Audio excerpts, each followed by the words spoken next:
Today we're going to do a quick comparison and introduction into Aiper's new pool cleaner, the Scuba S1, and I'm going to compare it to last year's pool cleaner in the same category of cleaning about 1,600 square feet. That's just about my pool size. I think it's actually a little bit smaller, but this is the Aiper Seagull Pro. Now, I absolutely love this one. It was a great pool cleaner, except for one minor con, which I'll talk about in a moment, but it's been great for the last year and absolutely love it. But I do want to quickly compare the two to see which one might be better. If they're similar in price, I know sometimes they have this one on discount, sometimes they have this one on sale. So if they're both around the same price, which features might be better for me, and you can decide on your own if you're deciding between the two which one might be better for you. So without further ado, let's check out this Scuba S1. I do want to thank Aiper for sending this out to me. They sent this one last year also. Okie dokie. Got a bunch of cardboard. Here is some paperwork, warranty information, probably a little bit of instructions. Here is, looks like a charger. Hold on. Wow. Okay. So this is very similar. I think last year's was white, if I remember correctly. This is the hook to pull out your pool cleaner.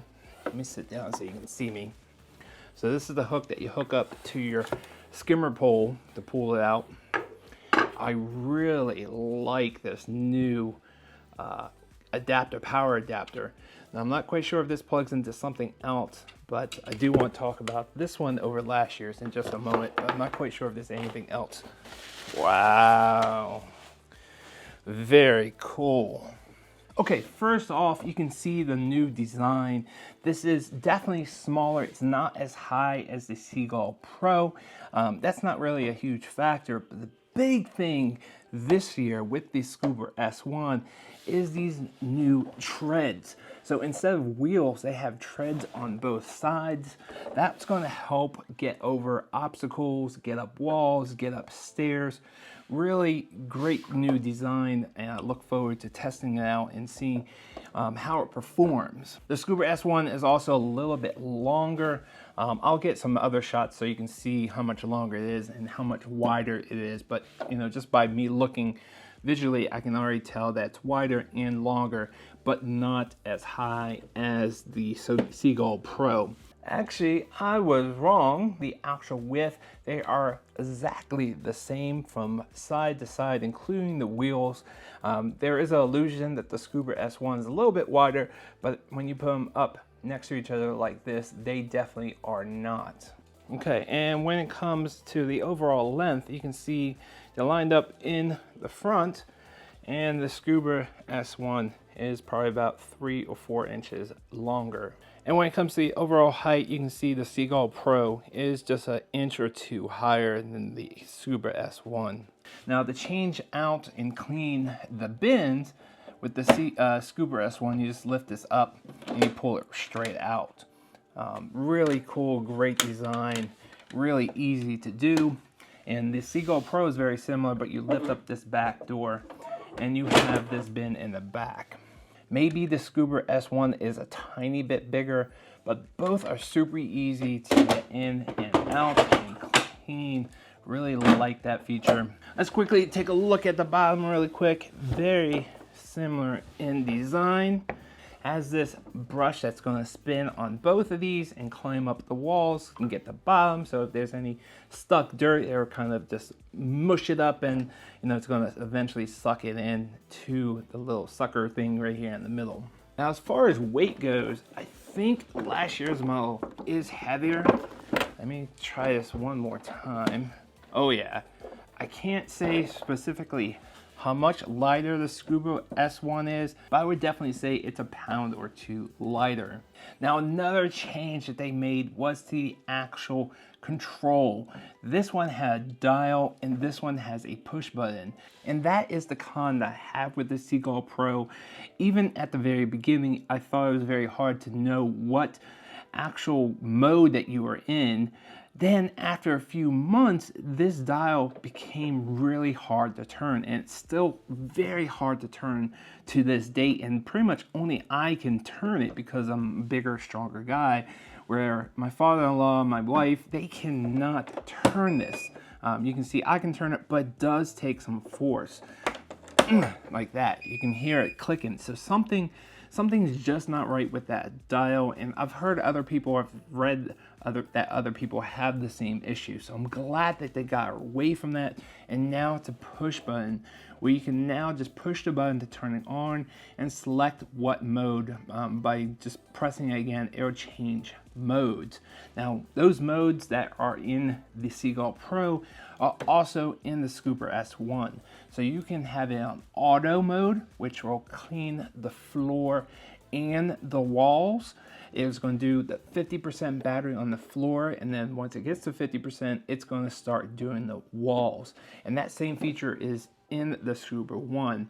You can also clean just the floor. You can use 100% of the battery just for the floor.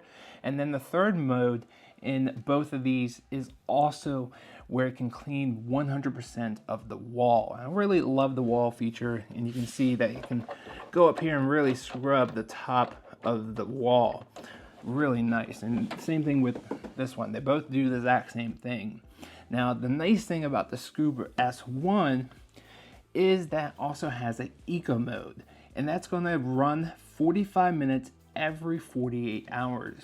So that's pretty much, it can clean the pool for about a week or so. So if you're going to be away on vacation, you just want it to run for 45 minutes just to clean up a little bit while you're on vacation, that is a great feature that's only available in the Scuba S1 and not in last year's model.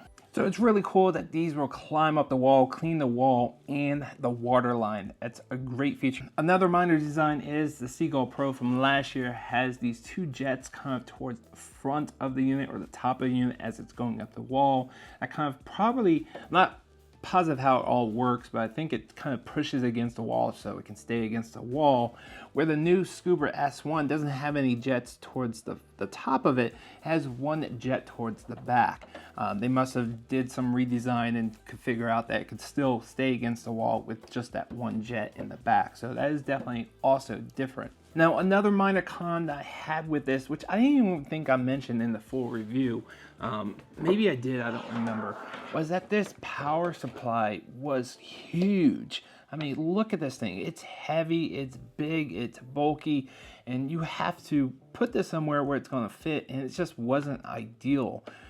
So I love that they now have this little power supply. So this must have been some type of converter or something. I'm not quite sure how that all goes down. And now this simply just plugs right into the back of the Scuba S1, simply just like that.